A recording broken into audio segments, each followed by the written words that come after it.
May all sentient beings, my parents, have happiness. May all the lower realms of existence be emptied.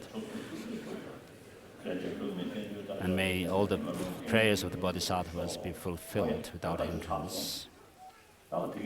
So keep in mind what I taught earlier. And then the students, you could also have discussions amongst yourselves about what I said. And don't just leave it, don't just think that you have received some teaching and which has not made any sense to you, but just take that this session to be to have taken a class with me.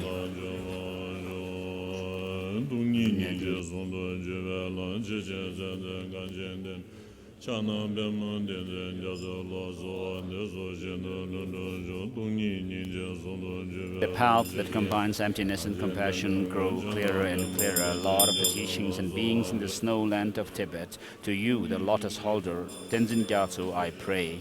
May all your wishes be spontaneously fulfilled. So this prayer is repeated. You make the path that combines emptiness and compassion grow clearer and clearer. Lord of the teachings and the beings in the land of snow, Tibet. To you, the lotus holder, Tenzin Gyatso, I pray. May all your wishes be spontaneously fulfilled. You make the path that combines emptiness and compassion grow clearer and clearer. Lord of the teachings and beings in the snowy land of Tibet, to you, the lotus holder, Tenzin Gyatso, I pray. May all your wishes be fulfilled spontaneously.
Shinen de ga jo zo yon zo nye wa nga jo jo de je do na jo la la bong ye zen.